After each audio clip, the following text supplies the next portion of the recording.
Donc, on est rentré dans une zone très dangereuse. Des deux côtés, hein, ça tirait. Voilà. Tu rentres dans le Darfour, on tire. Tu rentres de l'autre côté, on tire. Mais ce n'est pas les mêmes revendications. Ah ouais, là, ça rigole pas, là. Et là, ça ne rigole pas. Je suis resté une semaine à Abéché. Mais une semaine à Abéché, moi, je te dis que c'est le plus dur de ma vie. Pendant une semaine, je ne trouve pas un jour où j'ai mangé. Bonjour à tous et bienvenue sur Mémoire et Identité, l'émission qui met en lumière les parcours incroyables de nos parents. Aujourd'hui, chers téléspectateurs, nous sommes dans le 19e arrondissement de Paris, dans le parc des Buttes-Chaumont, un lieu chargé d'histoire et de sérénité. C'est ici que nous avons rendez-vous avec M. Diaby. Originaire du Mali, M. Diaby a accepté de partager avec nous l'incroyable voyage qu'il a conduit en France. Un périple digne de l'Odyssée d'Ulysse. Déterminé à rejoindre la France coûte que coûte, il choisit d'emprunter la redoutable route des pèlerins. Un chemin où seuls les plus résilients parviennent au bout. Pour les autres, malheureusement, ce trajet prend une tournure tragique. Pendant des semaines, M. Diaby affronte la faim, les embuscades, la solitude et même les attaques des rebelles. Pourtant, jamais il ne prononce les mots demi-tour. Animé par un objectif clair, il avance encore et toujours. Sa persévérance finit par payer. Et c'est grâce à cette force antérieure qu'il est aujourd'hui parmi nous pour nous raconter son histoire. Mais avant de plonger dans son témoignage, prenons un instant pour parler du Mali, sa terre natale.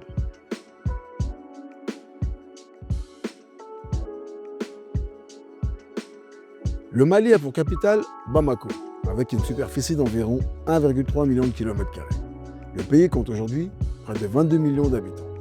Avant de porter le nom Mali, ce vaste territoire était connu sous celui de Soudan français. Il accède à l'indépendance le 22 septembre 1960 et c'est Modibo Keïta qui devient le premier président de la jeune République du Mali. Situé en Afrique de l'Ouest, le Mali partage ses frontières avec la Mauritanie, l'Algérie, le Burkina Faso, la Côte d'Ivoire, la Guinée-Conakry et le Sénégal. Comme évoqué précédemment, la population malienne est riche d'une grande diversité culturelle. Parmi les principales ethnies, on y retrouve les Bambara, les Bobo, les Bozo, les Dogons, les Rassanké, les Maninké, les Soninké, les Songhai, les Touaregs et bien sûr les Peuls. Il est également important de souligner que le Mali est le troisième producteur d'or d'Afrique. Le pays a connu, dans son histoire, une figure emblématique, Mansa Moussa, souvent présenté comme l'un des hommes les plus riches de tous les temps. Enfin, le Mali abrite un trésor inestimable, l'une des bibliothèques les plus remarquables au monde, située à Tombouctou, symbole d'un héritage intellectuel. Après ce bref voyage à travers le Mali, je vous invite à découvrir l'histoire de M. Diaby.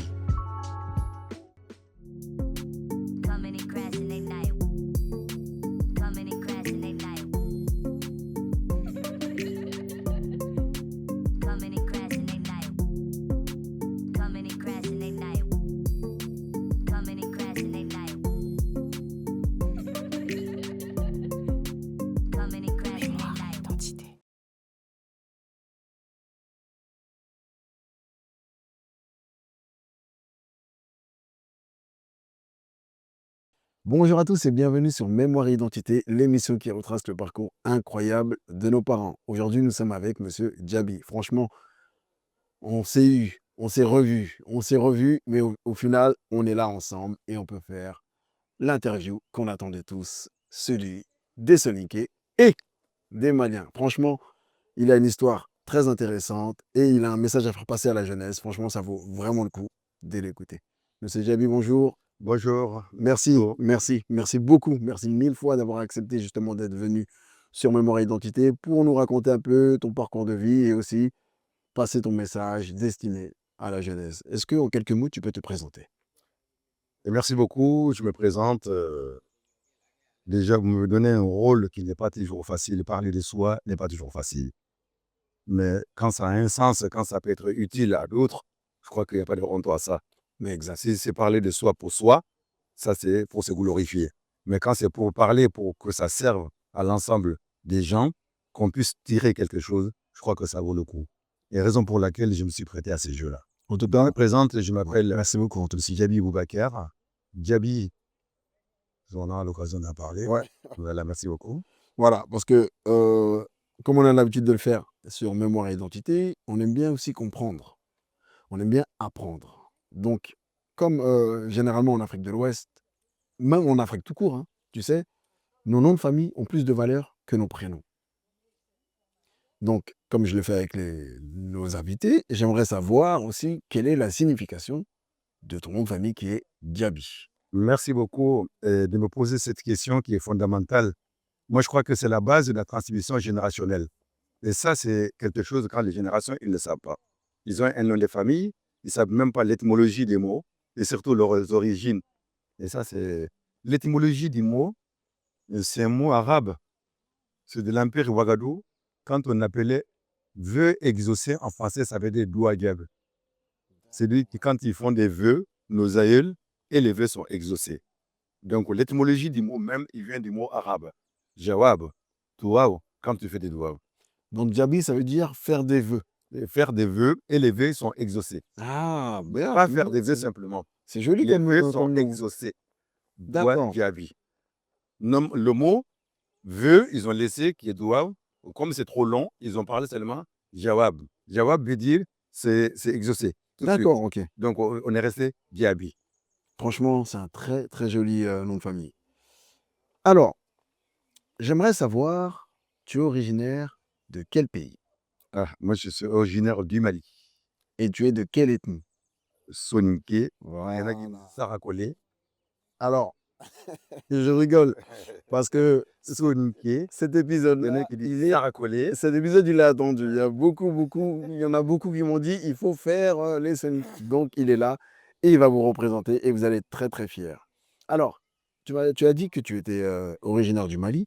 Alors, quelle a été ta jeunesse au Mali? Ah, ma jeunesse au Mali, moi, je pense que les gens, ils confondent entre la dureté de la vie matérielle et les valeurs humaines. C'est-à-dire, pourquoi C'est-à-dire que quand je dis ça, aujourd'hui, quand on dit quelle est ta jeunesse, les gens vont parler tout de suite de l'argent. Comment tu as vécu? Est-ce que tu avais le bien-être, accès au bien-être? Est-ce que tu avais accès ceci à cela? C'est ça qu'on appelle la jeunesse. Ils disent, ah, mais ma jeunesse a été très dure. Oui, dans quel sens? Mais ma jeunesse, elle était belle. Ah ouais. C'est des choses différentes. Il y a une nuance. Elle était belle parce que les parents se sont sacrifiés de nous. Il y avait les relations humaines. On était plus proches. Et on vivait au clair des lunes, qui était une expansion humaine. On était près de la nature. Et ça, c'est des souvenirs qui sont inoubliables. Et tu étais originaire de quelle ville au Mali? Ah, moi, j'étais originaire. Vous savez, quand on parle souvent, je suis près du département qu'on appelle Bafoullabé. Bafoullabé a un sens au Mali. C'est la rencontre des deux fleuves. C'est d'où le fleuve Sénégal prend son origine. C'est à Bafoullabé. Et le fleuve Sénégal se jette dans l'océan Atlantique à Saint-Louis. Pourquoi je dis cela? Parce que Bafoullabé, c'est la rencontre de deux fleuves à Malinké. La rencontre de deux fleuves. Et il y a beaucoup qui disent Bafoullabé, Bafoullabé. Même au Sénégal, là, en Mauritanie, tout le monde dit Bafoullabé, mais ça n'a pas l'origine du mot. C'est pourquoi aujourd'hui, on parle des origines. Pourquoi on parle de cela? Parce que je veux que les gens sachent que Bafoullabé veut dire la rencontre de deux fleuves. Quel fleuve? C'est ce fleuve-là qui se jette dans l'océan. C'est là que ça commence, le fleuve Sénégal, et se jette dans l'océan Atlantique. Donc, mon village est à 35 km de ce Bafoullabé-là. Mon village, c'est un village soninké qui s'appelle Selenkéni. On est parmi les Kassonké et les Malinké. Très belle village fête. soninké. T'es fier de ton village? Très bien vu. Alors, en quelle année tu es arrivé en France? Oh, je suis arrivé en France précisément le 20 juillet 1975. Et bientôt, dans 2 mois, ça fera 50 ans. Ah, 50 ans. Oh, Dans 2 mois. Et je peux dire que c'est 50 ans presque. alors, moi, toi et moi, on a un peu parlé. Donc, moi, je sais comment tu es arrivé. Je sais comment tu es arrivé. J'aimerais que tu nous réexpliques face caméra On peut appeler ça un périple. Comment tu es arrivé en France? Par quels moyens?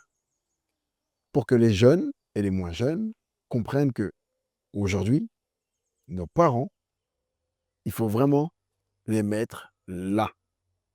Parce que c'est pas toujours facile justement de parler avec les enfants de comment je suis arrivé par-ci, comment j'ai fait pour arriver ici, quel a été mon périple, etc., etc. Mais est-ce que toi, tu peux nous dire comment tu es arrivé? Ben, tu me ramènes à une leçon de courage, à une leçon d'initiation, à une leçon de vision de nos parents. Parce que les anciens, je reviens ça un tout petit peu pour que les jeunes comprennent. Nos anciens, ils ont conscience de la vie sociétale. Parce qu'ils ont pas, ils ont dit, il y a l'individu, mais l'individu vit dans une société. Et on n'avait pas compris tout. Au début, on ne comprenait pas. Quand on initiait son enfant à la société, c'est certes qu'il y a le bien matériel individuel, mais eux, ils ont dit, l'individu ne peut pas aller sans la société ne peut pas aller sans l'individu. Et contrairement à la philosophie occidentale qui dit, de toute façon, ton individu, quand tu travailles, c'est toi, c'est toi. Mais eux, ils se sont dit, l'individu et la société, c'est deux choses qui sont confondues. Et raison pour laquelle, depuis nos initiations, on nous initie à la dureté de la vie sociétale, à la vision. On formait un enfant comme un commando. On formait un enfant à la vie future.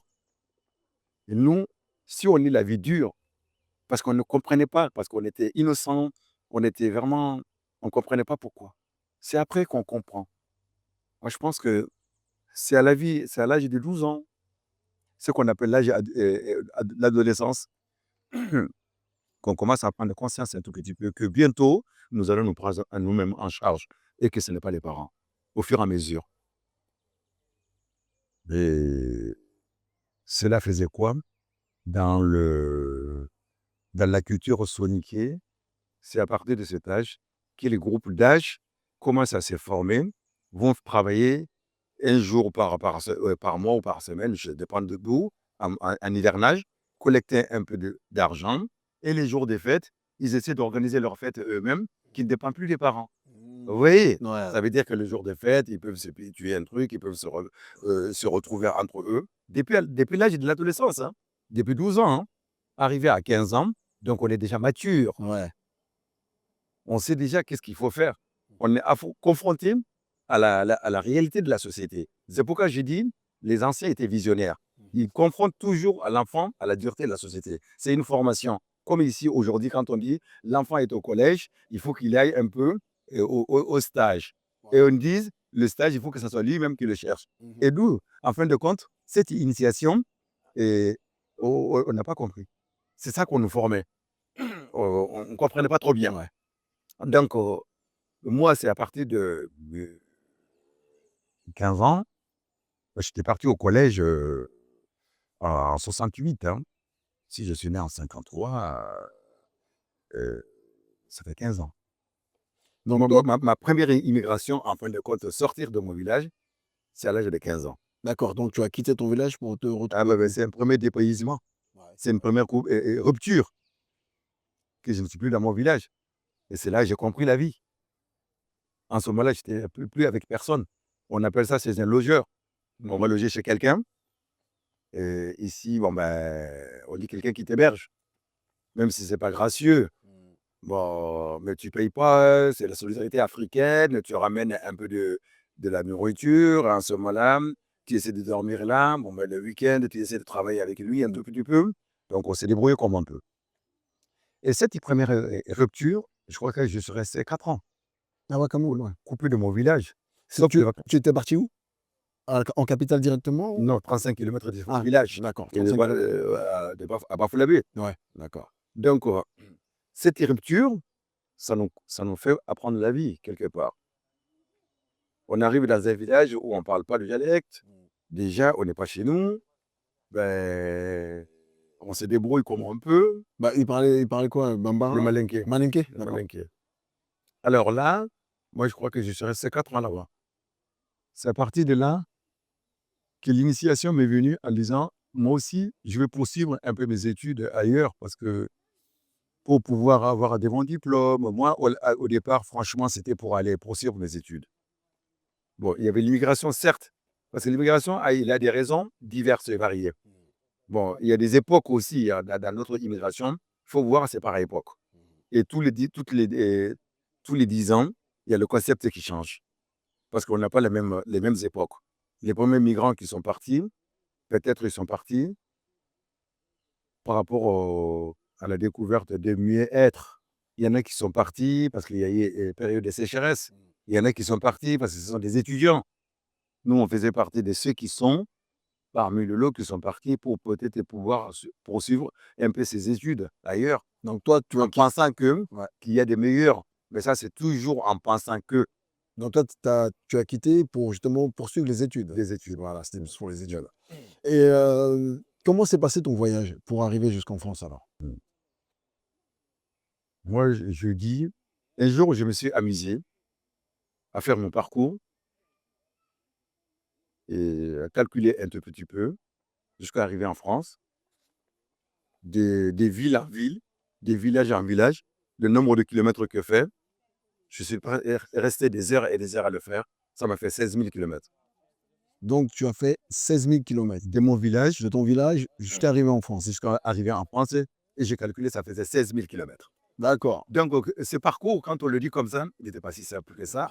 Parce que moi, quand j'ai dit 16 000 kilomètres, bon, 16 000 kilomètres, Un avion, hein. voilà. C'est pas un avion, hein. Et j'avais 22 ans. Mhm. Mhm. Et je voulais en même temps profiter de cette jeunesse, de cette façon de faire. Comme on dit, la jeunesse est folle, la vieillesse est sagesse. Parce qu'on n'est pas conscient. Mais exactement, exactement. Je me suis dit, je vais partir. Et j'arriverai. Où? Quand? Comment? Il faut tenter tout pour tout. Et ce moment-là, cette jeunesse, c'est la jeunesse, on ne réfléchit pas. C'est ce qui nous arrive, spontanément. C'est pourquoi des fois, il faut comprendre les jeunes. Hein. Donc, Alors, c'est quoi les 16 000 kilomètres? Ah, tu voulais savoir quelque chose? ouais, je veux savoir les 16 C'est 000 la kilomètres. curiosité de savoir. Hein. Moi, je quittais mon village. Un beau matin. Un dimanche. Mois de janvier. Pour avoir les 35 kilomètres, pour avoir une voiture, les rejoindre n'était pas une chose aisée. Donc, on sait que il y avait une carrière de marbrerie où c'était comme une usine de l'exploitation. Hein. Et tous les dimanches, ils vont faire leurs courses à Bafoulavé. Et on en profitait en même temps de voyager avec. C'est pas des cars, hein, c'est des grands camions. Ah oui, des grands Non, camions. non, non, c'est pas des cars. Hein. C'est des camions des bend, camions bend. Voilà, on appelle ça bend actuellement. Donc, je savais que les dimanches matin, ils partaient. J'ai profité de cette occasion. C'était à 6 heures du matin. J'ai pris ce car au Bafoulavé. À cette époque, il n'y avait pas de route. Pour faire les 35 kilomètres, il faut 3 heures. Hein. Les routes étaient impraticables. C'était pas des routes, c'était des pistes. Des pistes, On voilà. n'appelle pas des routes, on appelle des pistes. C'est là où il faut que les gens comprennent que c'est ça la dureté de la vie aussi. Hein. C'est des pistes. Ouais. Soit tu marches, soit tu prends ce car. Arrivé à Bafoulavé, le lendemain même, je paie le train. Et ça faisait 300 kilomètres de Bafoulavé à Bamako. Et je suis arrivé à Bamako un lundi matin, toujours au mois de janvier. Donc tu as quitté le dimanche et tu es arrivé le lundi. Lundi.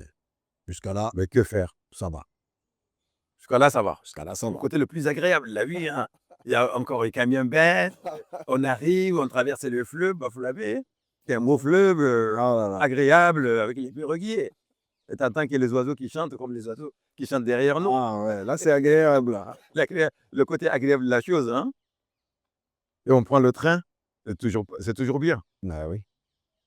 Je suis resté 2 ans à Bamako. J'ai donné des cours dans une école privée franco-arabe.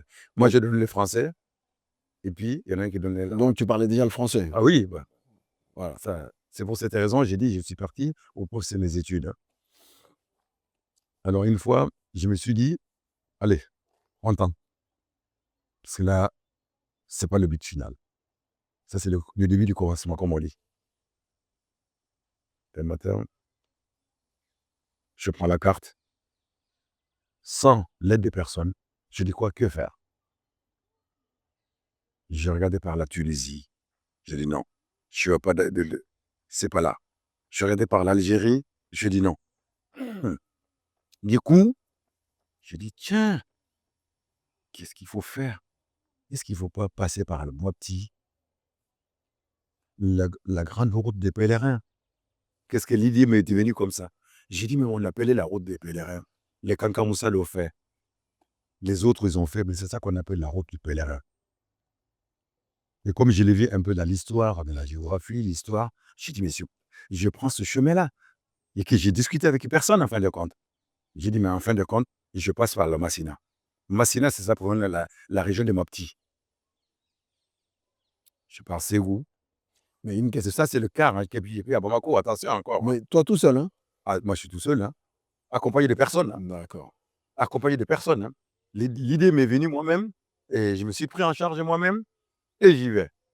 Jusqu'à maintenant, je prends le car. À Bamako, on a roulé toute la journée et le lendemain, on est arrivé à Mopti. Mopti, c'est à 600 km de Bamako et il y avait mon cousin qui était le chef des douaniers là-bas. J'arrive, j'héberge chez lui. Je suis resté au moins un mois. J'ai dit, moi, ma route. Il dit, tu vas où? J'ai dit, ben, moi, je suis en train de suivre une route.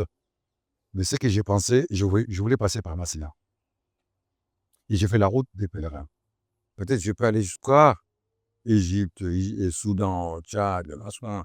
Il dit, ah bon? J'ai dit, oui. Et de cette route-là maintenant, et je verrai.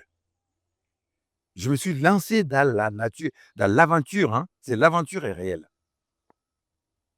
De Mopti, il y avait encore un quart. J'arrive à Ouagadougou. À l'époque, on l'appelait Haute-Volta. Ça ne s'appelait pas Burkina, hein. C'était Haute-Volta. Je suis resté 2 ou 3 jours. Il s'est dit, je continue ma route. Où est-ce que j'y vais? J'arrive à Niamey, Niger. Mais tout ça, voilà la beauté de la solidarité africaine. À chaque étape, tu avais quelqu'un qui te dit, si tu pars là, il y a un tel là. Tu as vu la chaîne humaine, la chaîne de solidarité. Qu'est-ce que c'est beau. C'est très, très beau. C'est à chaque fois, je n'ai pas dormi d'ailleurs jusqu'à maintenant. À chaque fois, j'avais une adresse, j'avais le nom de quelqu'un, j'avais un logeur. Donc, tu traverses les pays, on t'accueille. On t'accueille parce qu'il y a toujours quelqu'un qui te dit, quand tu vas dans tel pays, il y a un tel là-bas. Et quand tu arrives, tu es le fils de qui t'a envoyé, c'est un tel. Tu as vu la chaîne de solidarité? Ah ouais, magnifique. Il est magnifique. Ça, c'est des choses à laquelle on en parlera vers la fin. Il ne faut pas qu'on le perd. La chaîne de solidarité vaut mieux que l'argent. Ça vaut mieux que tout. Et puis, j'arrive au Niger. C'est dans les mêmes conditions. Je suis resté un mois. À un moment donné, je dis à mon logeur, nous on l'appelle logeur, là où j'habite. Je dis, je continue ma route. Il dit, tu vas où? Je dis, au Tchad. Il m'a dit, mais imagine-toi au Tchad, avec la rébellion, il s'est navré, ou Kuniwadai.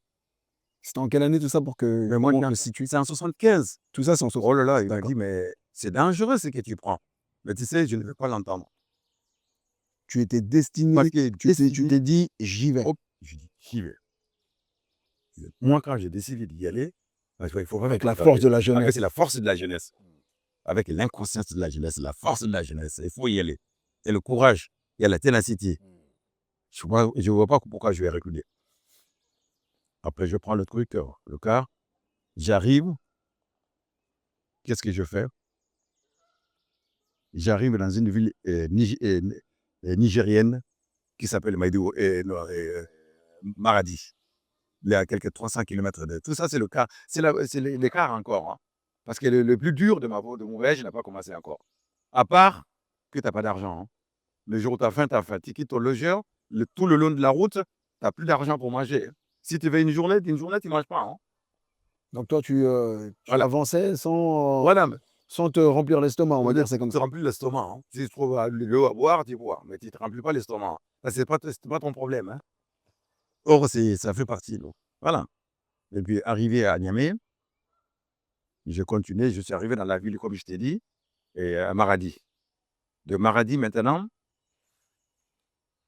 toujours, je suis dans la réflexion. Moi-même, on ne demande personne. J'ai dit, mais moi, je vais au Nigeria. Ben, j'ai dit, cette fameuse route des pèlerins, ils passaient par où? On me dit, mais quand ils arrivent à Maradi, ils passaient par le Nigeria, d'abord. Ah, j'ai dit, voilà. Mais le Nigeria, comment on fait pour aller au Nigeria? On m'a dit, mais tu prends le car, tu arrives à Kano. C'est la première ville du Nigeria. De Kano, on arrive à Maiduguri. Alors, pour resituer, Voilà. tu as fait Mali, Le Mali, j'ai fait la Haute-Volta, le Kawadi, oui, j'ai fait le Niger. le Niger, Après le Niger, je suis rentré au Nigeria. le Nigeria. D'accord. Mais le Nigeria maintenant, c'est là les choses commencent à se gâter. Et même l'autre jour, dans l'interview à Maïdouri, c'est comme hier, je voyais la grande place où j'ai dormi, sans logeur et personne. On arrive dans un grand campement, on rentre là-bas, on dort. C'est la première fois où je ne loge pas chez quelqu'un, à Kano. La première fois dans ma vie, je dis, je loge chez personne. On dort à une place publique. Et voilà une grande rupture encore. J'ai fait une première rupture, quitter mon village, aller à 35 km pour mon collège. Deuxième rupture, Tu ne dors plus chez j'ai quelqu'un, perdu, je dors plus chez quelqu'un. tu dors dans un camp. Je dors dans un camp. Puis je demande maintenant, ça c'est l'aventure qui a commencé, en disant, pour continuer la route des pèlerins, c'est où? On a dit, mais il faut y aller maintenant au Cameroun d'abord. Parce qu'on passe par le Cameroun et tu sais là où ça s'appelle ça? C'est ça qu'on appelle le lac Tchad. Et aujourd'hui, ils disent la frontière poreuse. C'était pourquoi ils appellent la frontière poreuse. Et quand ils traversent à droite, c'est la frontière entre le Cameroun et le Nigeria. Et il y a la police camerounaise qui est là, sans passeport, qui ne pouvait pas passer. Et qu'est-ce qu'on fait? Il y a le fleuve Logone. Tout de suite, le fleuve Logone, tu te jettes là-dedans jusqu'au cou. Pas de pirogue. Ah non, pas de pirogue. C'est l'endroit où le fleuve est plus bas. On dit, il n'y a pas de choix. Et ça, qu'est-ce que tu récupères? Et tu évites le Cameroun et tu récupères le lac Tchad là-bas. En Et fait, tu rentres. il faut traverser sous l'eau. Limite. Ah non, pas sous l'eau, tu marches là-dedans Tu marches sous l'eau. jusqu'au cou. Hein. Et puis tu traverses le Logone. Hein. Quand tu regardes bien, tu prends ton Google et tu regardes le Logone et tu le retrouves. Et puis quand tu traverses, tu rentres toujours dans le lac Tchad. Et là, tu prends un car, ça fait quelques kilomètres. Hein. Tu fais quoi? 2 heures, 3 heures. Mais tu n'évites pas le Cameroun. Hein. Vous contournez, vous êtes dans le lac Tchad et vous revenez encore à la frontière ou vous revenez à la frontière du Cameroun et le Tchad qui est le Chari, le grand fleuve Chari. Ouais. Et tout ça, on est dans le lac. Je fais le lac Tchad. Hein. On est dans le lac Tchad. La traversée, elle se passe en combien de temps à peu près? Ah, la traversée, tu fais quoi? Tu fais, bon, mais il n'est pas très haut parce qu'il a quoi? Tu as 30 minutes hein, ou 45 minutes et tu traverses. Hein. Mais quand même avec la tête. Ah oui, et le corps sous l'eau. mais avec des connaisseurs. Hein. Parce que si tu fais tout seul, tu es loin. Hein. Ah oui, je Parce que tu as toujours des gens qui évitent la vraie, c'est que tu es avec eux, tu les suis. C'est là maintenant, tu es vraiment dans l'aventure. Hein. La première aventure pour moi, c'est qu'on ça a commencé à Kano, au Nigeria. Donc là, on rentre dans le dur. Là. On rentre dans le dur. Et puis, une fois arrivé au Cameroun, on est à la frontière. C'est la deuxième frontière. Parce que la première frontière avec le Nigeria, l'autre frontière, c'est avec le Tchad. On arrive là, bah, comme c'est les voyageurs qui viennent des fois des Tchadiens, qui viennent pour le commerce et tout ça. Et là-bas, la gendarmerie, elle est moins exigeante. Parce qu'ils traversaient tous les jours. Ouais. Voilà. C'est l'aller-retour des commerçants. Que ça va. Donc, on laisse passer. Et raison pour laquelle, et les gens, ils ont leur intelligence. Hein. Ils savent par où passer. Hein. Ah oui. Bon, on les passer. Et première confrontation, j'ai dit, je le joue. J'étais là au bord du fleuve. J'attendais. Je demandais. Mais est-ce qu'il y a un Malien ici? Et juste que j'ai eu quelqu'un qui dit, ah oui, mais je connais un Malien qui s'appelle M. Doumbia, qui habite ici depuis.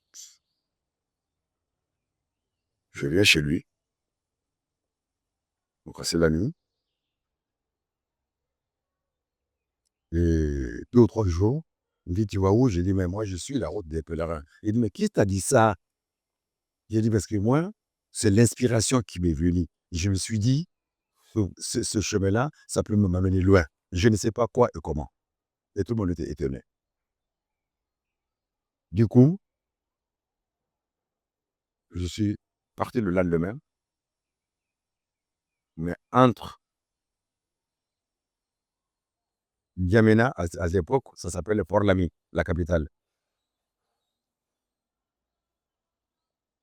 On a fait 15 jours de marche à pied. C'est ça le plus dur. 15 De jours de marche. N'Djamena à Abéché, la grande ville d'Abéché, c'est ça qu'on appelle le Grand Darfour. Ouais, je suis en train d'aller dans le Darfour maintenant. Et la marche à pied a commencé. Mais qu'est-ce que c'est que le Darfour? Pour que les gens comprennent. Ah, le Darfour, je ne suis pas même pas à rentrer encore. Le Darfour, c'est là où il y a beaucoup de réfugiés soudanais qui ont vu le Darfour. C'était un moment où ils voulaient se détacher du Soudan, hein, le Grand Darfour. C'est pourquoi tous les Soudanais qu'on voit ici, à l'époque, c'était les gens du Darfour. Hein. Même maintenant, hein, on dit les Soudanais, c'est les gens du Darfour. Parce que le Darfour a toujours été une région de rébellion qui voulait se détacher du Soudan. Donc, je suis rentré dans une zone très dangereuse. Très, très Il y avait dangereux. deux choses différentes. Il y avait la rébellion des Hussein Habré et il y a le Darfour qui veulent avoir leur autonomie. Et il y avait le Hussein Habré et Goukouni Wadai qui voulaient prendre le pays. Donc, on est rentré dans une zone très dangereuse. Des deux côtés, hein, ça tirait. Voilà. Tu rentres dans le Darfour, on tire. Tu rentres de l'autre côté, on tire. Mais ce n'est pas les mêmes revendications. Ah ouais, là, ça rigole pas, là. Et là, ça ne rigole pas. Je suis resté une semaine à Abéché. Mais une semaine à Abéché, moi, je te dis que c'est le plus dur de ma vie. Pendant une semaine, je ne trouve pas un jour où j'ai mangé. Pendant une semaine, Pas un jour où j'ai mangé, j'étais dans un camp. Et je buvais que de l'eau. Hein. Et ça, c'était le plus dur. Et tous les sous que j'avais, ils étaient finis en N'Djamena. donc tu as fait comment? Ah, c'était là. Parce qu'une semaine sans manger avec la chaleur, Et c'était dur. Hein. Et tu bois, tu bois, tu bois, tu bois. Par contre, à Béché, les gens ne savent pas ça. C'est la région où il y a beaucoup de bétail parce qu'ils ont beaucoup de lait. pourquoi il y a une communauté Peul là-bas? Non, ça n'a rien à voir. C'est les Peuls. Ah oui, voilà. Ben oui, il y a une communauté Peul là-bas. Tu vois, il y a une grande communauté Peul là-bas. Parce qu'on dit les Peuls du Tchad. Ouais. C'est à Béché. Bon, quelquefois, quand on reste une semaine sans manger, à un moment donné, les femmes Peuls, quand ils ont fait leur commerce le soir, ben des fois, ils peuvent te donner du lait à boire. Mais c'est que du liquide, en fait. Ah ben, que du liquide. Mais le solide, c'est fini, le solide. Hein. Le solide est fini. Moi, j'en ai fini avec le solide et je vais te dire, tu vas t'étonner, et pendant combien de temps je n'ai pas vu le solide? Le premier solide que je mangeais, on en reviendra. Et puis le lendemain, on est resté quelque temps à Béché. Comme c'était la rébellion, ça ne faisait que quelques kilomètres, hein, 2 heures de route. Hein. Mais tu ne pouvais pas le traverser. Il faut attendre au garage les jours où il y a un départ collectif. Ils appellent ça départ collectif. Ah, il ne pouvait pas prendre une personne. Ah non, non, non, parce que si tu vas là, bon, mais la rébellion, tu es mort. Ah ouais. Hein. Tu es un homme mort. Hein. Et puis parce que vous êtes escorté par la gendarmerie pour pouvoir traverser, aller à la frontière des Soudan. Nous, on a pris 1 heure de route, on s'est fait arroser. Quand tu dis arroser, ça veut dire quoi? Bah, le Kalachnikov. Et la première fois dans ma vie où j'ai vu, de deux côtés de la route, j'ai vu des cadavres. En tant que jeune, j'étais effrayé. De deux côtés de la route. Au départ, moi, je voyais des voitures calcinées partout, brûlées, et je voyais des corps. Impressionnant, tout d'un coup. Impressionné. Et tout d'un coup, bah, je te dis, c'est quelque chose, c'est un flash. Devant, on entendait des crépitements. Les voitures dans lesquelles on est, qu'est-ce qu'ils ont fait rebrousser chemin? Dans ce rebroussement, de ce fait qu'ils sont repoussés, il y en a qui sont tombés, qui ont fait des trucs, parce que là, ces jours-là, j'ai échappé d'eux. Non seulement on a échappé aux balles, Et puis, après, il y a des accidents. Il y a la voiture qui font des tonneaux. Mais c'est la situation la plus effroyable que j'ai vue jusqu'à maintenant. Ça doit mettre dans l'imagination. On revient à Abéché. Mais tu sais, le plus dur pour moi, tu sais pourquoi? Et quand je rebouche le chemin. Et tout ce chemin que j'ai fait, parce que tu ne peux pas rester, tu n'as pas de logeur. Ah ouais. Et je refais le même chemin encore, Abéché, N'Djamena, à pied.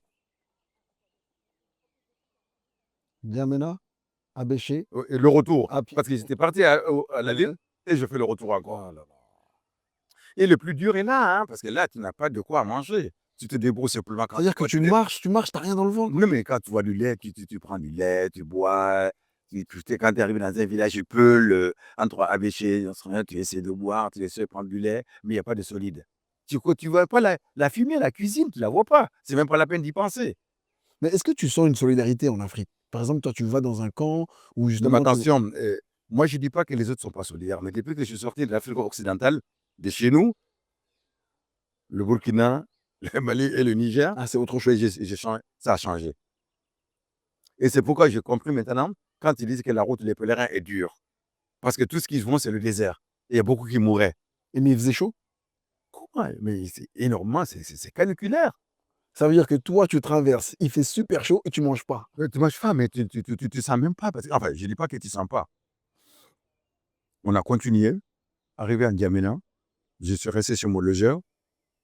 Le monsieur, il a dit, bon, bah, qu'est-ce que il reste à faire? Retourne au pays, Au pays, au Mali? au Mali. Retourner en arrière? C'est impossible. Mais oui, là, tu es contraint et forcé de retourner et pour aller revoir les repères. Mais j'étais perdu, hein. Désespoir de cause. Un jeune qui voit qu'on est en train de tirer et qu'on dit qu'il n'y a pas de logeur, qu'est-ce que tu fais? Je retourne. Je suis retourné. Mais tu sais comment? Je me rappelle toujours, une maman, elle restera toujours une maman. Ça, c'est une belle phrase. Une maman restera toujours une maman. Et quand je suis sorti, à quelques mètres, j'entendais une voix d'une dame qui dit Djabi, Djabi, Djabi. Moi, j'avais tracé ma route. Je ne savais pas que c'était moi. Elle courait derrière. Djabi, Djabi. Je me retourne, je la vois. Tu sais combien elle m'a donné? Elle me donne à l'époque 1500 francs CFA. 1500 francs CFA. C'était beaucoup. Elle me dit, je te donne ça. Tu prends ça. Ah, j'ai pleuré. Ah ben, j'imagine. Après tout ce périple, J'ai pleuré. Je dis, mais quoi faire? Il dit, mais tu vas comment au Niger? Au Niger. Traverser tout ça. Tu retournes. On est en N'Djamena. Il faut repartir jusqu'au Mali. Au départ, tu avais de l'argent, mais maintenant, tu n'as plus un rond. J'ai pris les 1500. N'Djamena. Je suis arrivé jusqu'à Médougri avec les 1500 le transport. Arrivé à Médougri, jusqu'à Kanoun. Et Médougri, je suis arrivé à Médougri. C'est une grande, pas une rivière, on appelle un grand lac. Et quand il pleut, comme c'est le plein mois d'août, juillet, août, Médougri, le grand lac, quand il y a de la pluie, vous pouvez rester une semaine, 10 jours, sans aucune voiture qui passe. Et puis quand le cru a baissé, il y a une seule voiture qui a traversé. Tu as vu la sagesse? Considérer les gens. Il y avait un vieux à Oussa, on rentrait, j'ai rencontré un monsieur qui commençait à insulter tout le monde voulait la place. Moi, j'ai dit, mais respectez les vieux, donnez-lui la place. En français, parce que j'ai rencontré un Sénégalais avec moi, bon, ben, ça, j'ai rencontré à Médougri, lui, il parlait français, il m'a dit, Djabi, ces gens-là, c'est des sauvages et tout ça. Moi, j'ai dit, bon, on respecte le vieux. Mais le vieux, en fin de compte, comme c'est un vieux à Oussa, ben, il fait un peu le Niger et le Nigeria. Il parle un peu français. Il n'a rien dit. Et quand on a traversé, on est arrivé à Médougri, il m'a dit, jeune homme, je me suis retourné à un français qui n'est pas très clair. Il m'a dit, j'ai notre maison là, tu vas loger là, en attendant qu'il t'y passe. J'ai dit, quoi? Pourquoi? Il dit, depuis qu'on a traversé, il dit, quelle éducation que tu as eue? Il dit, tu dis, laissez la place aux vieux. Ah, c'est magnifique. Il dit, mais en retour, et quand je te dis, c'est avec une grande émotion. C'est pourquoi je dis, les jeunes, les gens, ayez du respect pour les aînés. Ayez du respect pour l'humain d'ailleurs. Ça peut payer toujours plus tard. Exactement. Et mon premier repas chaud et sa femme, c'est une de ses femmes, elle avait un restaurant à l'entrée du village, de la ville de Maïoudouroué. Et la première fois où je suis logé, la première fois où je me suis touché humainement, la première fois où j'ai mangé, le matin boire le bouilli, le midi manger, plus de 1 mois et demi, moi je n'ai pas vu cela. Et un seul geste, dire laisser la place aux vieux. Oh là là là là. Magnifique. Après plus d'1 mois. Plus d'1 mois. Oui, attends. 1 mois sans manger, un repas consistant. Un repas consistant. Et que je l'ai fait ça parce qu'on m'a toujours appris qu'il y a du respect envers les vieux. Et je ne savais même pas qui parlait parce que tout le monde parlait Hausa. Et je l'ai dit à un collègue qui parlait français avec moi, que je l'ai rencontré dans l'aventure à Maïdougouri, parce qu'on attendait toujours devant le lac. Magnifique. Franchement, comme quoi, la gentillesse, ça paye toujours. Et puis le matin, il m'a dit, demain matin. Et puis mon collègue, j'ai dit, il peut rester avec moi? Il a dit non. Je veux qu'il comprenne la dureté de la vie. Il a dit, parce que ce qu'il m'a dit, et quand il a dit, ces gens-là, c'est des sauvages, il a dit, je l'ai compris. Il faut qu'ils dorment au marché. Et le lendemain, il est venu me voir, mon collègue. Il m'a dit, tu sais, hier soir, le vieux, ce qu'il a fait, j'ai compris la vie. Il dit, j'ai dormi avec les fous, avec les déshérités au marché de Maïdougouri. Il dit, monsieur Diaby, j'ai fait ça pour ça. Il dit, il y a la dureté de la vie, il y a l'humain, il y a la considération et le respect. Et le lendemain, il est venu avec moi. Il a dit, il peut rester avec toi. On est resté 3 jours là-bas, on mangeait. Et lui, il a pu trouver la place avec moi. Et le vieux a dit, c'est pas tout. Et le lendemain, quand vous partez, dans 2 ou 3 jours, venez me voir. Il m'a pris, moi je ne savais pas. Les Haoussa, ils ont du respect pour leurs anciens, pour les érudits. Quand tu arrives chez lui, c'est un émir. Hein? Il était dans le camion, on croyait que c'était personne. Mais quand on arrivait, c'est pourquoi on a dit toujours, on est grand maître chez soi. Quand tu vois quelqu'un, il ne faut jamais minimiser quelqu'un. Exactement. Voilà. Il y a toujours une leçon de morale. Tout ce que je vous dis là, c'est très important. Et quand j'arrive dans la maison de l'émir, cette grande demeure, où il y a plus de 50 personnes qui viennent le donner à moi, qui viennent le saluer le matin à 8 heures. Et j'ai découvert qu'est-ce que c'est que ce monsieur-là. Il m'a dit, demain, je vous donne votre transport jusqu'à Niamey. Voilà comment j'ai eu mon transport jusqu'à Niamey. Arrivé à Niamey maintenant, on le gère, m'a dit, qu'est-ce que tu fais? Je dis, je suis retourné jusqu'au Niger, en Afrique occidentale, où il y a la solidarité humaine, où il y a la chaîne de solidarité. Je viens encore reprendre mes forces. Ma source, il faut toujours retourner à sa source, à sa valeur intrinsèque, quand c'est dur. Et cette réflexion m'est venue, je suis revenu. Et quand je suis revenu là, j'ai dit, qu'est-ce que je fais? Et moi, après, j'ai dit, je rebolote. J'ai compris ce qu'il faut faire. Donc, tu n'as pas fait de marche arrière, tu as continué ton chemin vers l'avant, toujours. Et puis, j'ai dit, alors, on est revend. Mais moi, Continue. c'est une humiliation pour moi, pour retourner dans mon village en disant qu'un homme, je n'ai pas pu traverser parce qu'il y avait de la dureté. Il y avait cette fierté, il y avait tout. J'ai dit non. Qu'est-ce que je vais dire? C'était dur. Non, c'est pas possible. C'est pourquoi j'ai dit tout à l'heure à l'entame, j'ai dit quand on nous a formés depuis à l'âge de 12 ans à l'initiation de la vie, j'ai compris, les anciens, ils ont quelque chose. Ils ont compris. Quand tu es confronté à ces choses-là, tu n'as pas tes parents, tu n'as pas d'amis, tu n'as personne. Tu es là face à ta propre formation, à ce que tu as appris, ce que tu as encaissé, ce qu'on t'a appris. Bravo, en tout cas, franchement. Parcours très compliqué, mais c'est... Et je suis revenu à Niamey un beau matin, je suis reparti. Je me suis Oh, ce que je vous raconte là, je suis démuni d'argent.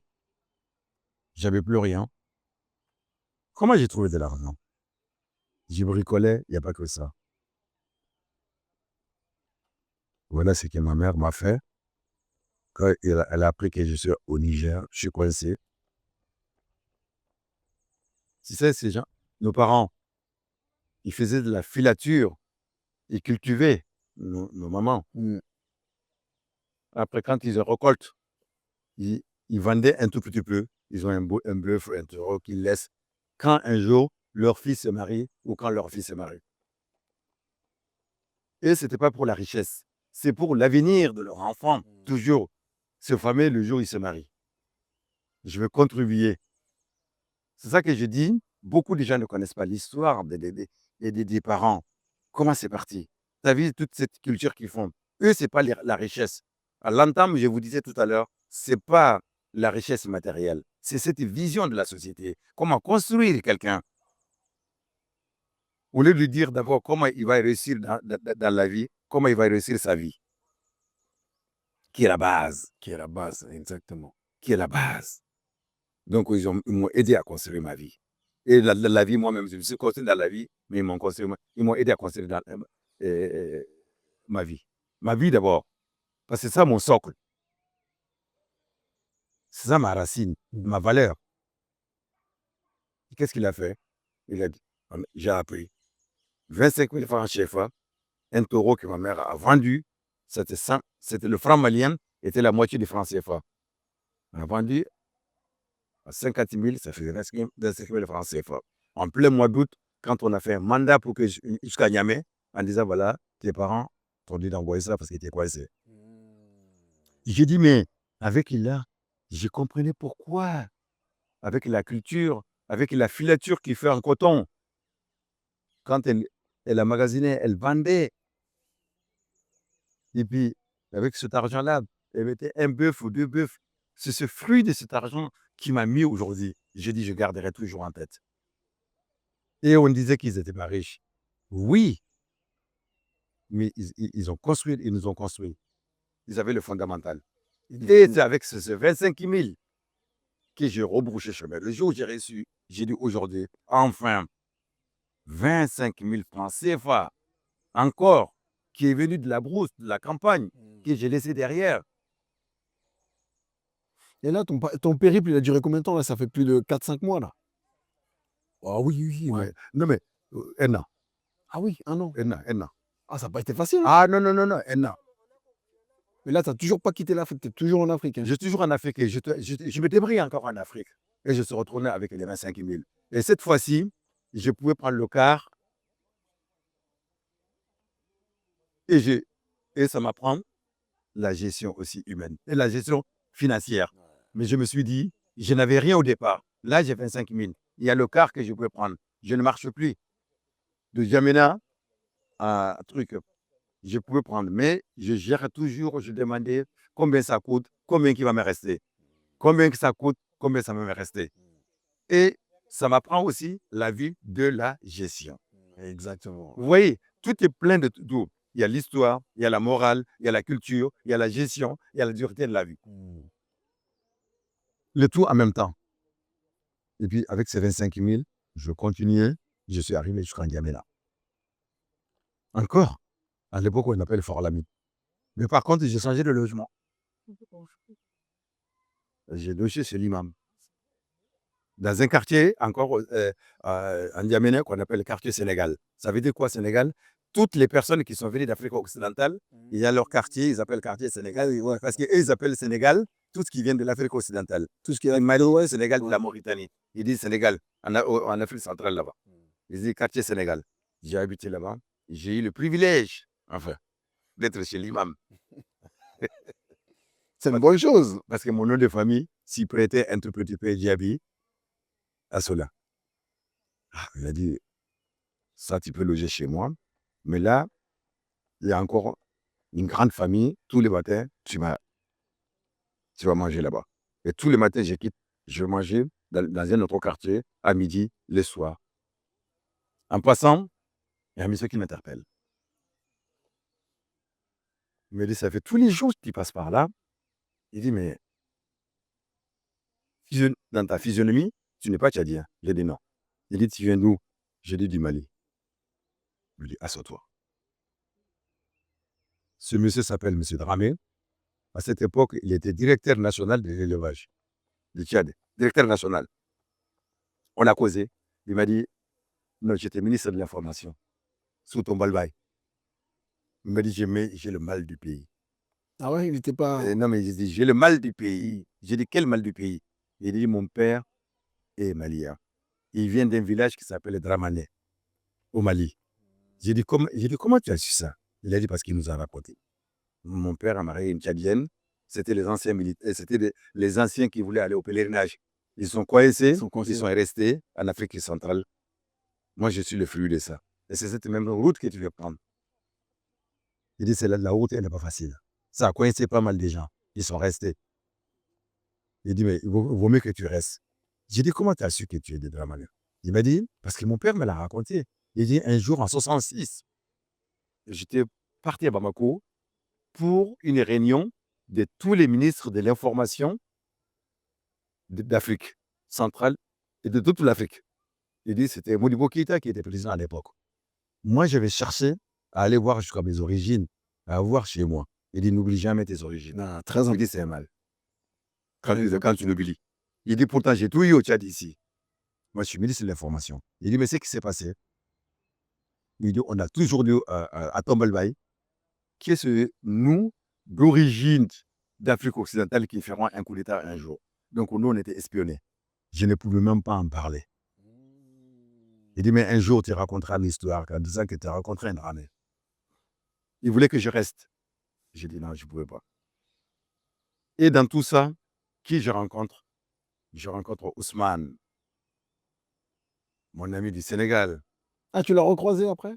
Non, c'était pas ça. Ah, c'est un autre? C'est un autre. C'est avec lui qu'on va faire la deuxième aventure. Ah, la plus grande aventure, c'est avec Ousmane. J'arrive, je le rencontre. J'ai oublié la photo, je voulais lui montrer. Avec un grand cheveu afro. Il m'a dit, mon frère. J'ai dit, Mali. J'ai dit, et toi, du Sénégal? On est devenus des frères. Il dit, tu vas où? J'ai dit, mais je suis la route jusqu'en Égypte. Il a dit, moi aussi. Il dit, parce que moi, j'étais en Algérie. Il a suivi un bon chemin. J'ai dit, ah bon? Il dit, moi, j'étais dans le désert et j'ai failli mourir. Il dit, mais là, je suis venu, nous allons cheminer ensemble. Et j'ai trouvé j'ai trouvé mon binôme. On parle français, et on partage la même culture, on partage la même chose. Et j'ai dit, mais bravo. Mais je voulais savoir, est-ce qu'il y a une différence de culture entre l'Afrique de l'Ouest et l'Afrique de l'Est? Oui, bon, ils ont notre mode de vie. Ah ouais? Mode de vie, c'est complètement différent. Ah, c'est totalement différent? Non, notre culture à nous, c'est notre culture à nous. C'est cette chaîne de solidarité, cette parenté, ces noms de famille. Cette chaîne, on ne trouve pas ça. On trouve toujours l'Afrique et l'Afrique, hein, mais nous, c'est peu spécial. Ah ouais, c'est bien de le savoir. Moi, je pensais qu'on était tous... Non, oui, on a tous la culture africaine, on est tous solidaires. Mais nous, c'est spécifique à nous, ça. Un tel, quand tu vas là, il y a tel nom de famille. J'ai rencontré Ousmane. Bon, j'ai dit, tu viens d'où? Il a dit, bon, moi, je viens de Fouta. Bon, et puis après, on a cheminé ensemble. C'est avec lui qu'on a fait la plus grande aventure. Ce que je t'ai dit, je n'avais rien fait encore. Moi, j'avais un peu d'argent. Hein. Entre le Tchad, entre N'Djamena et Abéché, il y a beaucoup de contrôle. Un jour, moi, j'avais plus d'argent, j'avais faim. C'est Ousmane qui m'a raconté ça. Hein. Après, je me suis évanoui. La faim est revenue. Ah, parce que tu n'étais pas au courant? Non, quand je me suis évanoui un jour, à cause de la faim. Ah ouais, d'accord. Parce qu'on est arrivé à un contrôle. Parce que chaque village, il y a un contrôle au Tchad. Je n'ai jamais eu un pays où il y a autant de contrôle, hein, parce qu'en disant, tu payes pour passer. D'un village à l'autre, hein, on dirait que c'est une frontière à l'autre. À l'époque, hein, je ne parle pas de maintenant. Hein. On arrivait à un contrôle à un village. À un moment donné, ils vont faire un contrôle. Moi, je me suis évanoui. C'est Ousmane qui m'a pris. Il m'a mis dans un endroit. Il m'a dit, j'ai vu, tu as perdu connaissance à cause de la faim. Ah ouais. C'est après qu'il m'a dit, tu t'es pas rendu? J'ai dit, je ne me suis pas rendu compte. Et bien lui, il n'avait pas d'argent, moi, j'avais plus d'argent. On est arrivé à Abéché encore. Mais quand on est à 2, ça va. Parce qu'on s'encourage mutuellement. Ah ouais, ouais. On est parti. C'est un grand érudit Aoussa. C'est comme si c'est aujourd'hui, quoi. Quand tu vois sa maison. Mais lui, c'est un cadi là-bas, c'est un juge. Parce que tout passe par lui. C'est lui le grand médiateur de la ville d'Abéché. On a logé là-bas. On a une semaine. On s'occupait de nous. On dormait. Et puis, il n'y avait pas à manger. Ousmane et moi, Ousmane, il avait quoi? Peut-être 50 francs CFA. Moi, j'en avais autant. On a commencé à acheter un peu de lait.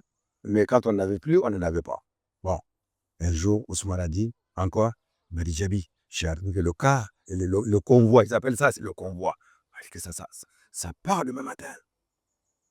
Et là où on logeait, parce que paraît-il que quand tu loges, il y a des gardiens qui pointent le nombre de jours que tu fais. Il dit, comment on fait? Comment on fait? J'ai dit, Ousmane, moi, je n'ai pas de solution. Il dit, mais écoute, moi, je sors, 2 heures du matin, je ne rentre pas,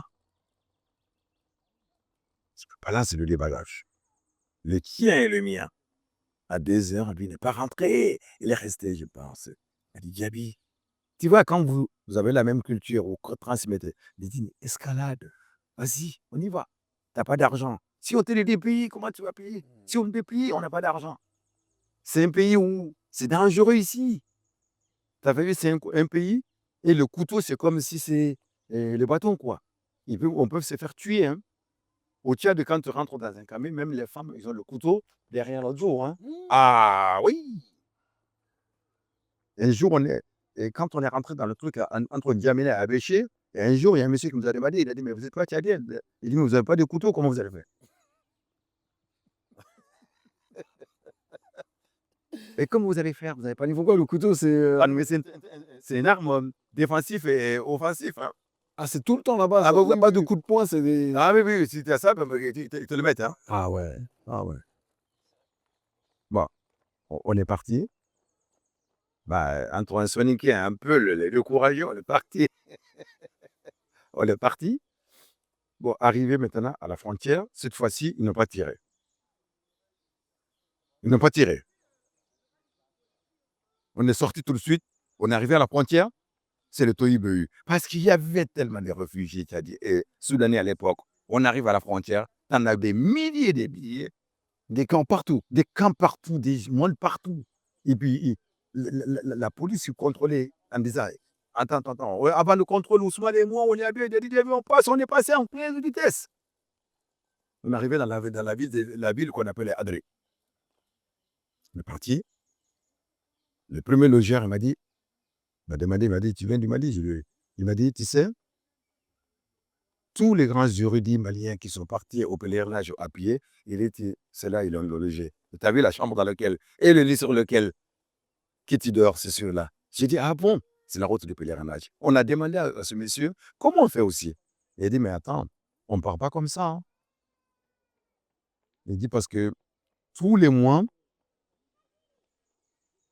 le monsieur qui fait le guide, il faut qu'il rassemble le maximum de personnes. Ça fait 100 Naira. 100 Naira, à l'époque, c'est comme si on disait 1000 francs. Hein. Ah ouais, quand même. Tu n'avais même pas d'argent. Tu faisais comment? Comment on faisait? Tu as travaillé là-bas? Un moment, il est venu dans notre logeur, dans leur dialecte. Il a dit, j'ai dit ça à une personne. Avec les gens que vous avez, c'est ça une personne. Et demain, on s'en va demain matin. Ousmane, j'ai dit, Ousmane, on va le voir. Nous, on n'a pas d'argent. 100 Naira, c'est comme si tu disais, tu donnais des millions. Hein. 100 Naira, où on va le trouver? Et on marche, c'est à pied, mais lui, il faut qu'on le paye, hein, parce qu'il prend un risque, hein, s'il se fait prendre. Ah, donc la traversée, c'était à pied, hein? Donc c'était 1000 à peu près euros par personne à pied? Non, mais 100 Naira. Oui, à peu près, ça faisait combien? Oh, à l'époque, 100 Naira, c'est comme si tu disais 50 francs français, quoi. Ah, 50 francs. Oui, donc pour marcher, il fallait payer 50 francs. Oui, à l'époque, comme si tu faisais 50 francs français. Hein. Bon, 50 francs, ça faisait 5 000 francs CFA, quoi. Ouais. Voilà. En tout cas, c'est pour que les gens comprennent. Voilà. Aujourd'hui, ça fait 7,50 €. Hein. Voilà. pour faire la tradition, les trucs, pour que les gens comprennent. Nous, on n'a pas. Moi, j'ai dit, Ousmane, il faut qu'on aille le voir. Parce que quand il arrive, il pointait personne par personne. Hein. Et vous partez, quelque chose de 3 heures du matin. On est arrivé, c'est arrivé à nous. Nous avons parlé français tous les deux. Ousmane a dit, non, on va le parler français. Il va comprendre qu'on ne parle pas de tout. On a parlé français, il a dit qu'il ne comprend pas. Du coup, il a dit, bon, on y va. Ah ouais? Ouais. On a dit, on se met dans la boisse. Ousmane, t'as vu? 17 jours à prier, nuit et jour. Entre Adré et Niala, la première grande ville de la frontière entre le Soudan, la première grande ville du Soudan, dans l'autre côté de Darfour, c'est là-bas. 17 jours, vous avez marché. 17 jours, 8 jours, on a marché. Mais ça veut dire qu'il fallait suivre la canot. Tous les réfugiés soudanais, ils viennent d'une ville qu'on appelle Al-Jinéna, basée au Soudan. Je suis passé par là. 17 jours, nuit et jour, mais ce n'est pas tout. Parce qu'on est dans la brousse, on évite le contrôle. Mais seulement, le plus grand truc, ce qu'on appelle les Askaris, les Janjaouis, les Zanzawites, là. Tu regardes Google, les Janjawites, ils sont encore à le Darfour. Marque Google, tu marques ça, les Janjawites. En fin de compte, ce sont les milices. Ouais, c'est une sorte de rebelle. Non, c'est les milices. Ah, c'est les milices. C'est les milices du gouvernement qui viennent harceler les rebelles.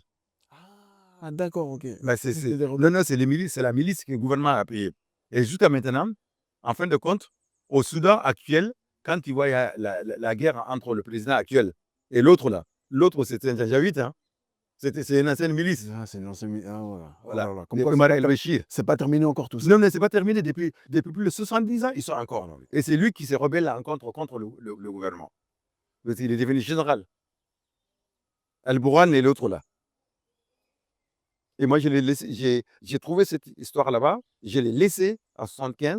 Mais qu'est-ce qu'on fait quand on est dans les aires de repos, sous les arbres, pour dormir un tout petit peu à midi? Parce qu'on passe toute la nuit à marcher.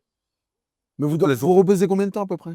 Donc, tu ne te reposes pas 1 heure, 2 heures dans la journée. Après, tu marches. Tu marches et tu marches, mais le plus dur, c'est pas ça. Mais quand les Azavites, ils arrivent là, la milice, pour raqueter, ils arrivent en chevaux, en armes, avec des trucs, ils arrivent, ils disent Askari, ça dit que police, mais c'est pas la police, c'est la milice. Ils disent voilà, chacun donne temps.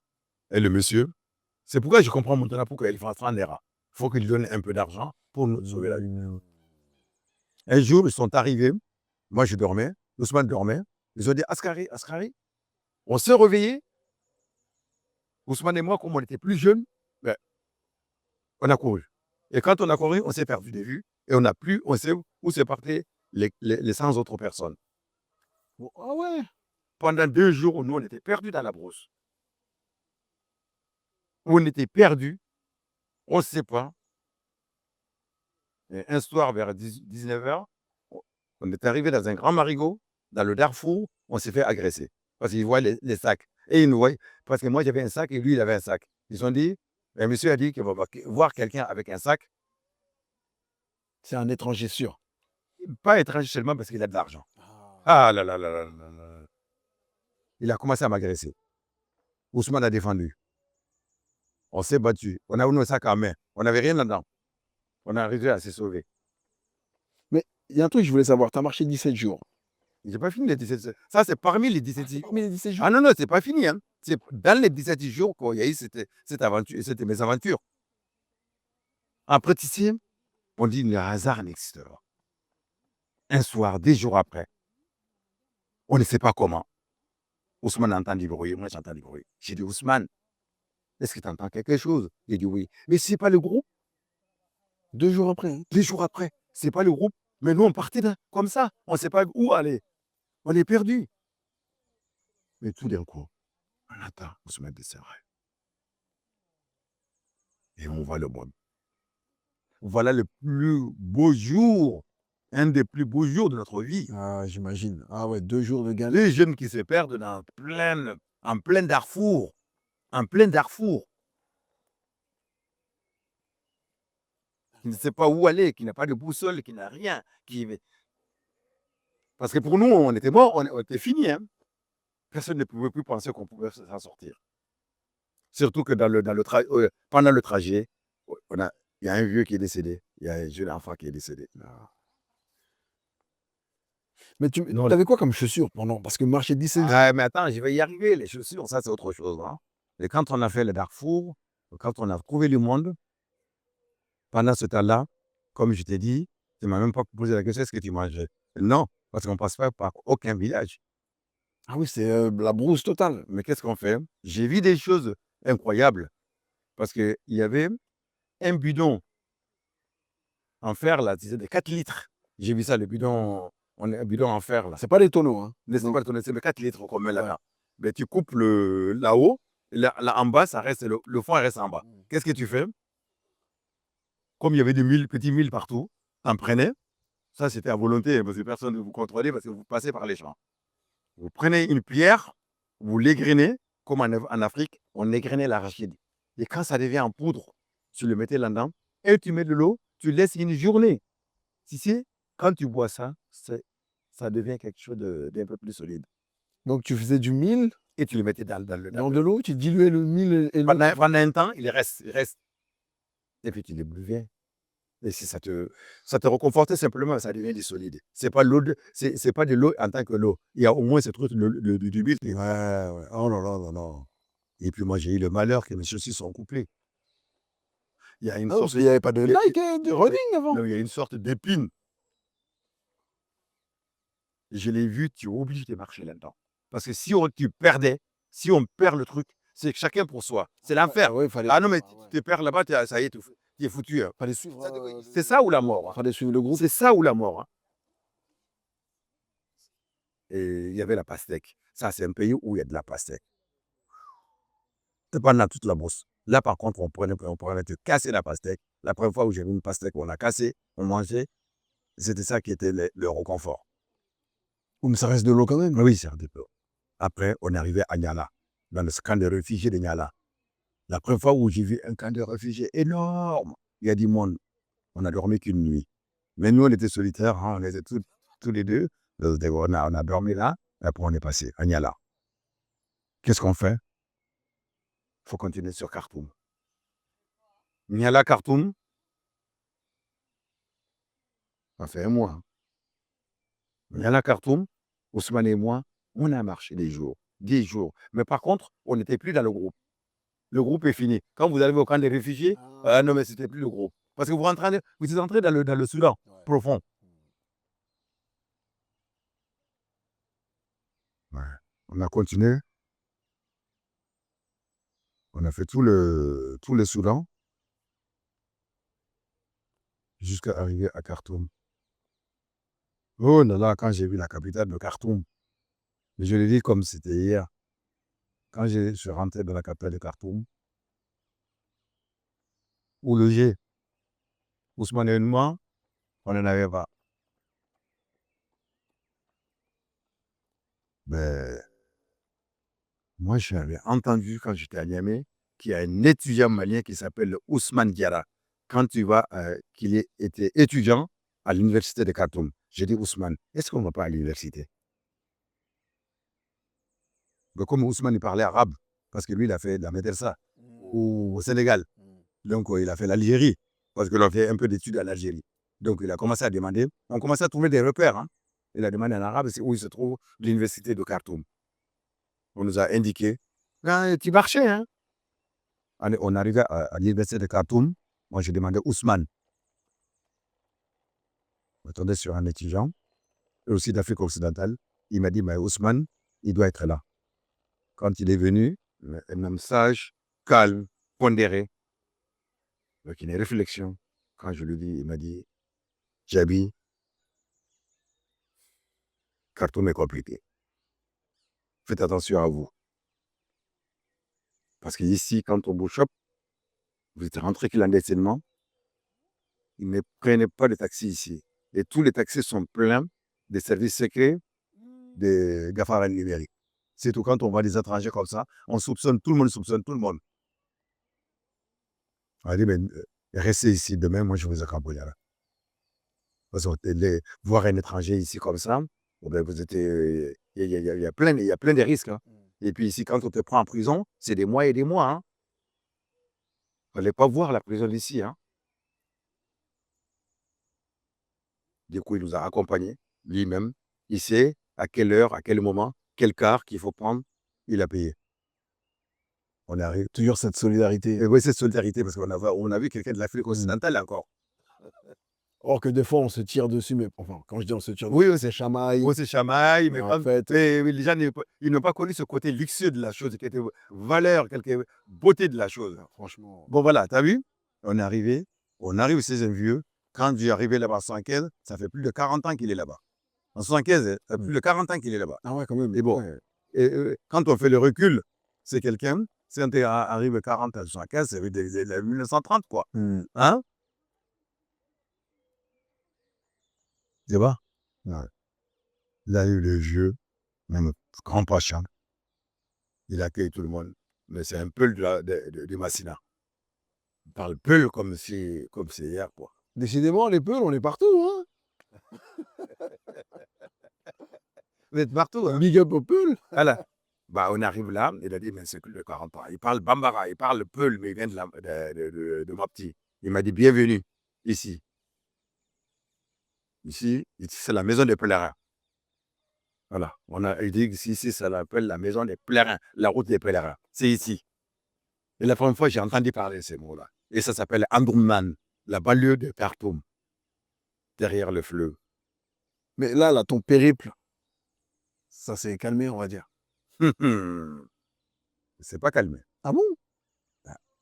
J'ai fait la même route hein, avec Ousmane. Hein. On est arrivé jusqu'à Khartoum. On est arrivé à Khartoum, c'est vrai qu'on mangeait. On a trouvé quelqu'un d'Afrique occidentale, on mangeait, et on a trouvé notre pays. On ne donne pas d'argent, mais le plat principal, on l'a. Et dans ma difficulté, j'ai eu le truc. Un jour, le monsieur m'a dit, jeune homme, je veux que tu restes ici, tu fais des courses pour madame. Les autres ont dit, mais t'as eu de la chance. Hein? Toi, tu fais des courses, le marché, quand tu as fait le marché, c'est moi qui l'accompagne. Et j'avais droit au meilleur repas. Ah ouais. Quand il vient, bah, je suis avec lui. Ah bah oui. Donc, je suis devenu le garçon qui l'accompagne dans tout. Quoi. Bon, après, je suis resté quelque temps. J'ai envoyé un message. C'est vrai, il n'y avait pas de téléphone. Tu vois, j'étais parti au consulat du Mali. En fait, il n'y avait même pas le consulat, le chargé des FARC du Mali à Khartoum pour voir s'il pouvait envoyer un message à mon grand frère qui était étudiant au Caire en disant que je suis à Khartoum. C'est là le message est arrivé là-bas. Ah, il est arrivé le message quand même. Le message est arrivé parce que j'étais parti au chargé d'affaires. Parce qu'il n'y avait pas de consulat. Et son ami a pris l'avion. Le premier passeport d'un Malien à Khartoum, c'est moi qui l'ai eu. Le passeport 001 en 75. J'ai encore ce passeport-là. Il l'a ramené aujourd'hui? Et aujourd'hui, je ne l'ai pas. Je ne l'ai pas ramené aujourd'hui. C'est dommage. Ah, c'est dommage, mais je vous aurais donné. c'est magnifique. C'est magnifique, ce premier passeport.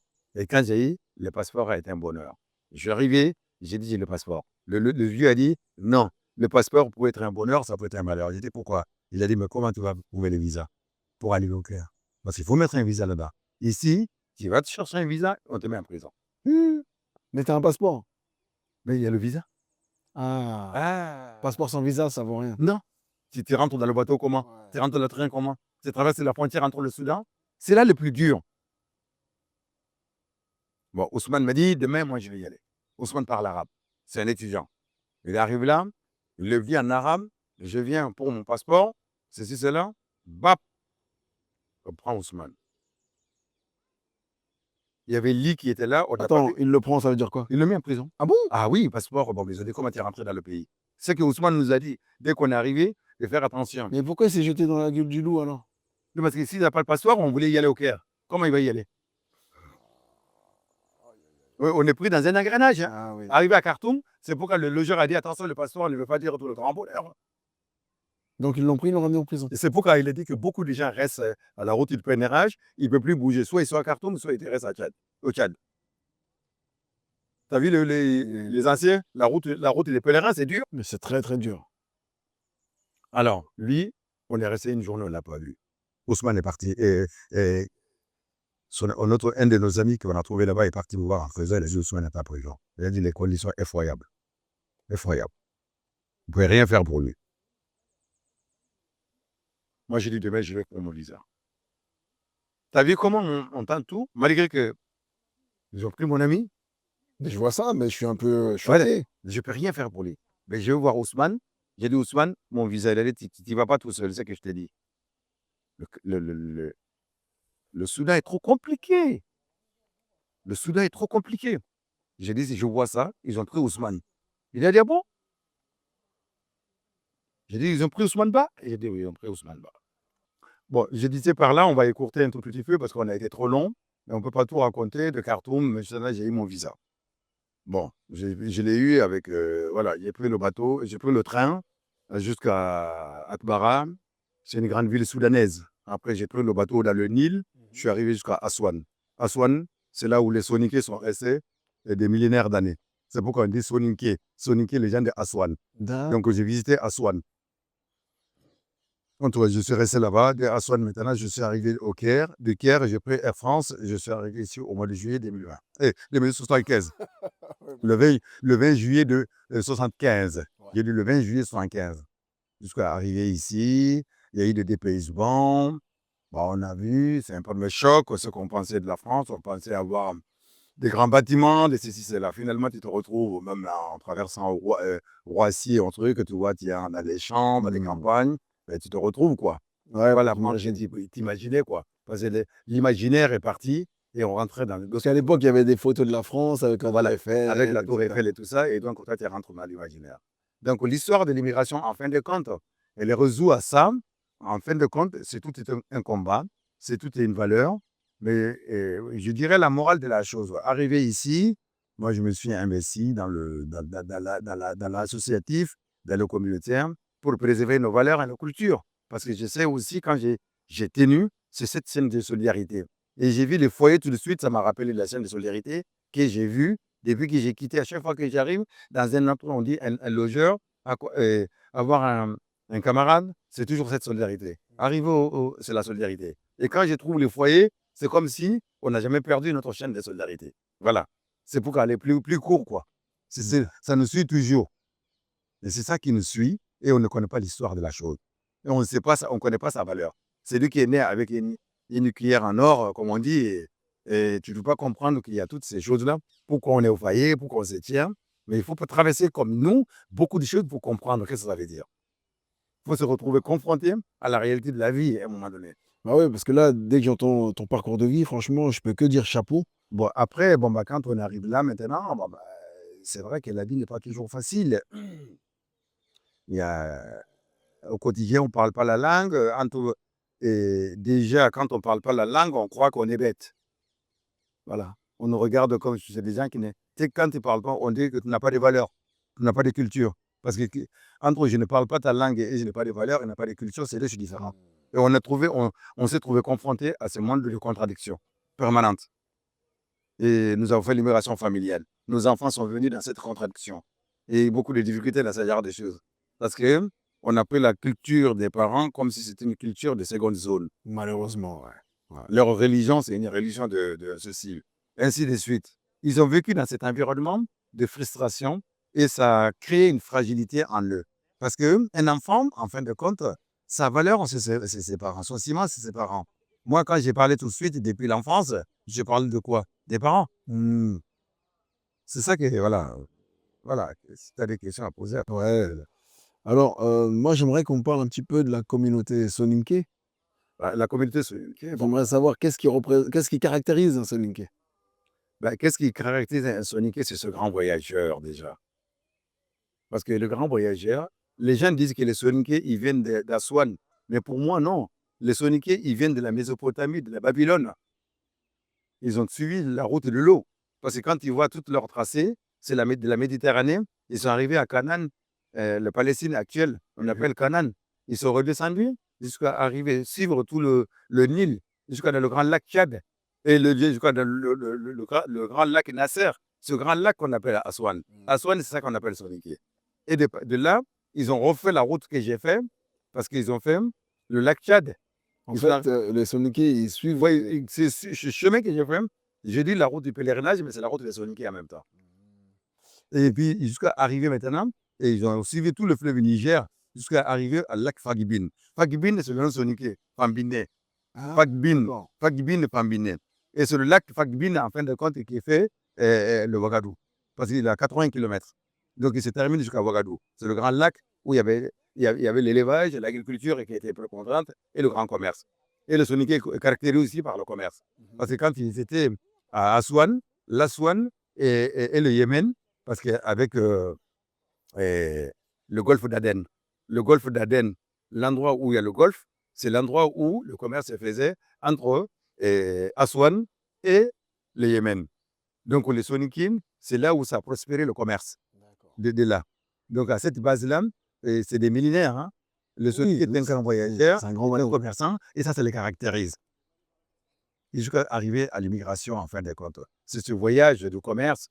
Dès que les Soninké sont arrivés dans l'immigration en France, ça les a plombés, comme on dit. Parce qu'après, ils ont perdu leur repère. Ouais, Voilà. Qu'est-ce qui fait la fierté d'un Soninké? Qu'est-ce qui le rend fier? C'est être gardien de sa tradition? C'est être gardien de sa culture? Non, mais le Soninké, il est fier déjà. Tu as répondu déjà. C'est être gardien de cette tradition millénaire qui fait leurs valeurs, qui savent que ça renferme toutes les valeurs humaines. Certes, les gens ils confondent entre avoir une tradition millénaire et faire sa révolution culturelle, c'est des choses différentes. Peut-être faire cette révolution culturelle, l'adapter à un moment où on vit pour une meilleure séance, pour que les gens puissent en profiter. Peut-être cette transition a fait défaut. Mais les Soninké, ils sont trop conservatisme dans ça. Et ils croient à ça. Et il est millénaire. Les gens croient qu'il est centenaire. C'est au-delà de Ouagadougou. Hein. Il va jusqu'à Aswan. Il va jusqu'à la Mésopotamie, jusqu'à Babylone. C'est une vraie culture, alors. C'est une vraiment vraie culture. C'est une culture ancestrale. Ancestrale. Mais c'est bien parce qu'en fait, les Soninké sont tellement fiers qu'ils la conservent. Qu'ils la conservent. Et bravo. Maintenant, c'est cette conservation de cette culture. Mais depuis le temps, on peut pas même dire le Moyen-Âge. Hein. On va au-delà de ça. C'est 3000 ans avant Jésus ou 4000 ans. Donc, ça veut dire que c'est des millénaires et des millénaires. En tout cas, moi. Et le fait qu'ils sont arrivés à le conserver, qu'ils ne l'ont pas perdu. Et donc, ils sont fiers de ça. Ah, ils sont fiers. Ça, je le remarque et franchement, bravo à vous. Bon, on arrive au terme de l'émission. Si tu as un message à faire passer, Merci. si tu as un mot à dire, si tu as des gens à saluer, je te laisse les caméras. Moi, je dis, je rends hommage à mes parents, comme j'ai dit tout à l'heure, de m'avoir transmis et toutes les valeurs. J'ai compris aujourd'hui, moi, en tant que médiateur familial en France, parce que mon parcours en France en tant qu'association depuis 77, ça fait 48 ans que j'œuvre dans la vie associative. Aujourd'hui, je remercie, je suis devenu médiateur familial pour accompagner les familles, et justement pour les problématiques de valeurs, de la parentalité et tout ce qui suit. Et donner un repère aux jeunes. Je sais pourquoi. C'est pourquoi j'ai dit, cette révolution culturelle, c'est quoi? Parce que la culture que j'ai apprise là-bas, pour pouvoir l'adapter au lieu où je suis et au moment. Et je me suis rendu compte que cette valeur, c'est un repère. Je suis fier de l'avoir. Je n'ai pas honte, parce que c'est celui-là qui m'a donné tout le savoir-être, le savoir-vivre, le savoir-faire. Le savoir-être, le savoir-faire et le savoir-vivre. C'est ça qui fait, même si j'ai des milliards, même si j'ai un beau job, si tu gagnes mieux dans ta vie, si tu ne maîtrises pas ta vie, c'est comme si tu n'as rien. Ça, je passe ce message-là. Il ne faut pas confondre entre réussir dans la vie et réussir sa vie. Sa vie, c'est ça la société. Sa vie, comment tu te connectes avec ton monde extérieur. Comment tu vas faire avec les autres. Comment tu vas supporter l'endurance. La vie, le plus dur de ta vie, quoi qu'il arrive. Les deuils, les moments les plus bas. le béaba de la vie, comment tu vas le surmonter, comment tu ne tombes pas dans la dépression, comment tu t'évites la fragilité en toi, comment tu peux te remettre. Et ton énergie, ta boîte noire, à chaque fois que ça se casse, tu la gardes, tu la consultes, tu dis voilà, il est là. C'est cette valeur-là. C'est cet imaginaire d'adolescence, d'enfance, qui est ton moteur, qui est ton curseur, qui est ton énergie et ta puissance dans l'eau. C'est comme un puits. La source est dans l'eau. Et en bas, au puits. À chaque fois qu'il t'arrive, il réjaillit. Et quand ça réjaillit, ça nettoie le cœur, ça nettoie l'esprit. Et si tu ne l'as pas, tu n'as rien. Et je passe au message, le message que je passe aux jeunes, il faut avoir le parcours de vos parents. Ça vous donne de l'énergie. Mais pas honte de ça. Ils ont traversé les montagnes, les rivières. Mais qu'est-ce qui les a tenus? Parce qu'ils ont une valeur, ils ont une culture. Ils sont sains. Quand ils sont venus dans ce pays-là, ils ne parlent pas un mot français. Ils sont tenus, ils sont arrivés avec leur bagage. Ils n'ont jamais été à la police, un truc comme ça pour leur déquer, sauf les histoires des papiers. Moi, je dis, ces histoires de sans-papiers, c'est un faux problème. Ils ont des papiers. Je n'ai pas peur le papier du pays et être sans-papier. Aujourd'hui, on dit que c'est comme si c'est une honte. Il ne faut pas qu'on ait honte de nous. Il ne faut pas qu'on ait honte de notre pays. Il ne faut pas qu'on ait honte de notre culture. Il faut qu'on transmette cela à nos enfants. Les enfants, aujourd'hui, même à l'école, ils ont honte de leurs parents parce que mon parent ne parle pas français. Mais il parle sa langue. Sa langue renferme beaucoup de culture. Il a beaucoup d'anecdotes. Il a beaucoup de contes. Quand il raconte des contes, un conte en Afrique, quand tu regardes bien, la fin de l'histoire, il y a toujours une morale. Il y a toujours de la morale. Exactement. Il y a toujours de la morale. Et tout ça, il faut qu'on fasse apprendre tout ça aux enfants. On n'a pas le temps aujourd'hui de raconter ça parce que ça va parler des heures et des heures et des heures. Peut-être l'occasion nous sera permise un jour on aura à transmettre tout ça. En tout cas, merci beaucoup, M. Diaby, pour ce message. Franchement, il est touchant, ça fait chaud au cœur. La jeunesse, écoutez bien ces paroles. C'est un sage qui parle. En tout cas, j'espère que cet épisode vous a plu. Merci de vous abonner et n'hésitez pas à partager. Sur ces belles paroles, je vous dis au revoir et à la prochaine pour un nouvel épisode. Merci beaucoup. Ciao, ciao. Ouh. Merci beaucoup, M. Diaby.